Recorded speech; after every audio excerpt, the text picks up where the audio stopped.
और रामविलास पासवान जी की आवश्यकता पड़ गई तो वो मीटिंग दो जगह पर हुई और दूसरी मीटिंग रामविलास पासवान जी, नीतीश जी की मेरे घर पर हुई। शरद पवार साहब की चुनी हुई सरकार को किसने बर्खास्त किया? हमने नहीं किया, इस कांग्रेस पार्टी ने किया। हमने आपके साथ क्या किया? आपको तो इस कांग्रेस को देखना चाहिए था कि जेडीयू को यदि सबसे ज्यादा किसी ने फंड करवाया होगा तो यदि 2, 4, 5 आदमी होंगे तो उसमें एक नाम निशिकांत दुबे का। शेख अब्दुल्ला साहब को जेल में इसी कांग्रेस पार्टी ने बंद किया 1975 तक। इनका विरोध उसके साथ होना चाहिए कि हमारे साथ होना चाहिए? उसका पूरा का पूरा पिक्चर सोनिया जी देती है। उनको दो काम करना है, बेटे को सेट करना है और दामाद को भेंट करना है। मैं केवल अपोजिशन यूनिटी की बात कर रहा हूं सर। 80 में शरद पवार साहब की चुनी हुई सरकार को किसने बर्खास्त किया? हमने नहीं किया, इस कांग्रेस पार्टी ने किया। किस आधार पर शरद पवार साहब ने एक अलग एनसीपी बनाई थी? हमने नहीं कहा शरद पवार साहब को बनाने के लिए। किस आधार पर जब हम पहली बार यहां जीत कर आए तो रोज जो है इसी तरह की महंगाई की बात होती थी, एक एक्सचेंज की बात, कमोडिटी एक्सचेंज की बात होती थी, रोज पवार साहब के ऊपर आरोप लगते थे, हमने नहीं लगाया। और फाइनली पवार साहब जैसे सीनियर आदमी को कंज्यूमर अफेयर्स मिनिस्ट्री छोड़ना पड़ा।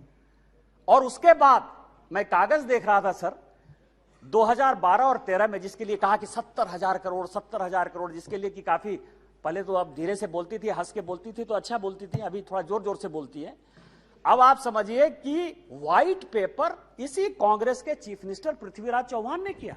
छगन भुजबल जी के ऊपर महाराष्ट्र सदन का केस इसी पृथ्वीराज चौहान ने किया, उन्हीं के एसीबी ने किया। 70,000 करोड़ के इरिगेशन स्कैम का भी केस इसी कांग्रेस ने किया। हमने क्या किया आपके साथ? हमसे क्यों, किस बात की लड़ाई है? हमने आपके साथ क्या किया? आपको तो इस कांग्रेस को देखना चाहिए था। इसके बाद एक पार्टी है सर, फारूक अब्दुल्ला साहब, बड़े सीनियर हैं यहां। 1953 में, याद करिएगा सर, 1953 में शेख अब्दुल्ला साहब को जेल में इसी कांग्रेस पार्टी ने बंद किया 1975 तक। 22 साल वो आदमी जेल में रहा इस कांग्रेस पार्टी के कारण। और उसके बाद समझौता किया, शेख इंदिरा समझौता 1975 में। इनका विरोध उसके साथ होना चाहिए कि हमारे साथ होना चाहिए? यहां ओवैसी साहब बैठे हैं, उस दिन पूछ रहे थे कि मैं इधर रहूं कि उधर रहूं। आप तो मुसलमानों की बात करते हैं, सच्चर कमेटी की रिपोर्ट इसी मनमोहन सिंह जी की सरकार ने लाया। उसने कहा कि पूरे देश में मुसलमानों की हालत खराब है। आपको विरोध इस कांग्रेस से होना चाहिए, हमारे साथ प्यार होना चाहिए कि आप उसके साथ अविश्वास प्रस्ताव पे खड़े हो। और बचे जेडीयू सर, जेडीयू। और मैं बड़ी गंभीरता के साथ एक बात आपको कहना चाहता हूं कि 2005 में जब जेडीयू की सरकार नहीं बनी और रामविलास पासवान जी की आवश्यकता पड़ गई तो वो मीटिंग दो जगह पर हुई सर। एक पत्रकार के घर पर हुई जिसका नाम मैं नहीं बोलना चाहता, और दूसरी मीटिंग रामविलास पासवान जी, नीतीश जी की मेरे घर पर हुई सर। और उस वक्त का मैं एक चीज और खुलासा कर देना चाहता हूं कि जेडीयू को यदि सबसे ज्यादा किसी ने फंड करवाया होगा तो यदि 2, 4, 5 आदमी होंगे तो उसमें एक नाम निशिकांत दुबे का भी है। आप मेरा विरोध कर रहे हैं, मेरा है, मैं on the floor of the house कर रहा हूं, बड़ी गंभीरता के साथ कर रहा हूं। आप उसकी बात कर रहे हैं? आप पूछ लीजिएगा अपने मुख्यमंत्री से। लेकिन यह अविश्वास प्रस्ताव आया सर, अविश्वास प्रस्ताव किस लिए आया? यहां सोनिया जी बैठी हुई है, सोनिया जी का मैं बड़ा सम्मान करता हूं सर। सोनिया जी, मुझे जो लगता है कि उनके पार्टी की उनकी दो मनस्थिति है। वो एक हिंदू सभ्यता संस्कृति में बिलीव कर रही हैं, इसीलिए अलौकिका पंडिता की तरह जो पूरा किताब में लिखा हुआ है कि क्या क्या करना चाहिए एक भारतीय नारी को, उसका पूरा का पूरा पिक्चर सोनिया जी देती है। उनको दो काम करना है, बेटे को सेट करना है और दामाद को भेंट करना है।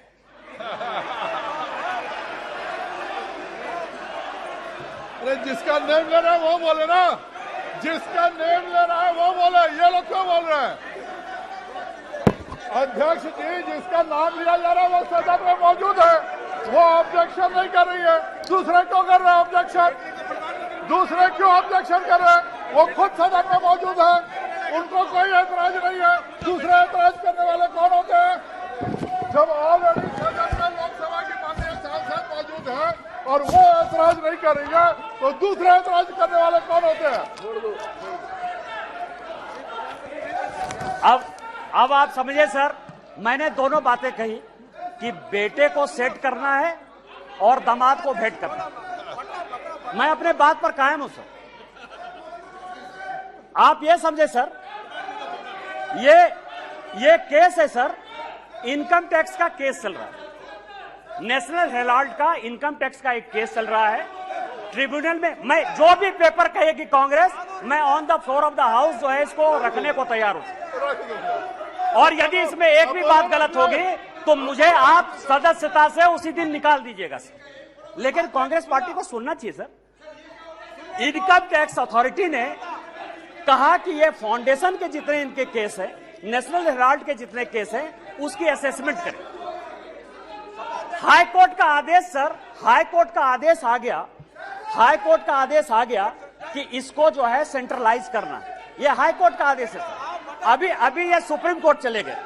अब आप समझिए कि इनकम टैक्स से बचने के लिए 1 लाख रुपया देके कोई 5,000 करोड़ की कंपनी ले सकता है। ये मैडम सोनिया जी और राहुल जी बता सकते हैं सर, कोई दूसरा नहीं बता सकता। और ये कह रहे हैं कि केवल हमारे ऊपर ये चीजें होती है। यहां जीएम सिद्धेश्वर बैठे हुए सर, हमारे पार्टी के सांसद हैं जीएम सिद्धेश्वर। अब भी 80 करोड़ रुपया उन्होंने इनकम टैक्स में भरा है सर। यदि मोदी जी आपको चोर कहने की बात करते हैं तो अपने पार्टी के भी लोग जो दोषी हैं उनको भी 80 करोड़ रुपया दिया। मैं ऑन रिकॉर्ड कर रहा हूं सर, जीएम सिद्धेश्वर को 80 करोड़ देना पड़ा। बीजेपी के 4 बार के सांसद हैं और आप इनकम टैक्स के लिए बचाव करने के लिए सुप्रीम कोर्ट जाने की बात करते हो। ईडी की रेड होती है सर। और मैं आपको बताऊं कि एक भाग गया है, भंडारी है, मैं उसका पूरा नाम नहीं लूंगा क्योंकि भंडारी कोई भी हो सकता है सर। किसी भी दिन वो यूके से लौट कर आ जाएगा। मैंने इसी हाउस में कहा था कि किसी आदमी का जो है, दामाद जी का जो है मकान है लंदन में, ये कोर्ट का ऑर्डर है सर। एक आदमी जो भागा उसका नाम है सीसी थम्पी। कोर्ट के आदेश के बाद उसका बेल हुआ। इस कोर्ट का ऑर्डर है सर। उस कोर्ट के ऑर्डर में सीसी थम्पी ने ये एक्सेप्ट किया कि उसने जो दामाद जी हैं, दामाद जी के नाम पर कौन दामाद, कोई भी दामाद हो सकता है। इनको दामाद जी से क्या प्रॉब्लम है सर? मेरा भी दामाद हो सकता है।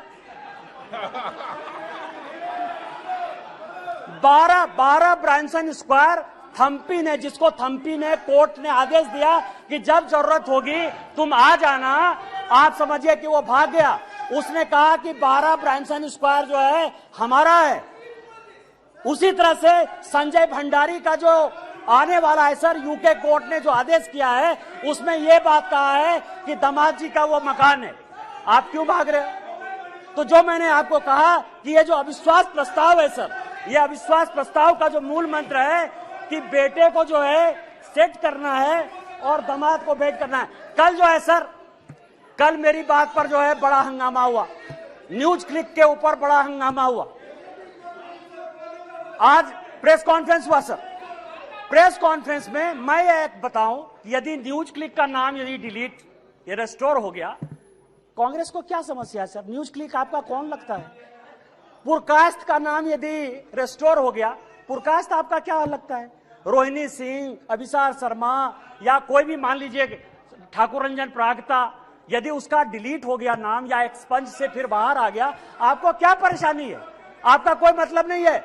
और मैं ऑन रिकॉर्ड एक और रिविलेशन करना चाहता हूं सर कि सीपीएम के जो जनरल सेक्रेटरी, पूर्व जनरल सेक्रेटरी थे प्रकाश कारात साहब, उनका पूरा का पूरा मेल मैं ऑन रिकॉर्ड आपको लाना चाहता हूं कि जो वो नेवेली राय सिंघम था उसके साथ उनके हजारों मेल हैं। और जब आप कहेंगे मैं ऑन रिकॉर्ड उसको पेश कर दूंगा सर कि सीपीएम किस तरह से देशद्रोही पार्टी के साथ है। हम तो आइडियोलॉजी में मानने वाले हैं। यदि हमने सीपीएम के साथ लड़ाई की आइडियोलॉजिकल, तो आज तक हमने सीपीएम के साथ समझौता नहीं किया। आज तक हमने समझौता नहीं किया। यदि हमने कहा कि कोई मुस्लिम लीग जिसने कि भारत विभाजन किया, आज तक वोट बैंक की राजनीति के बाद हमने मुस्लिम लीग के साथ नहीं लिया। लेकिन आपको जिस कांग्रेस पार्टी ने रोज रोज जलील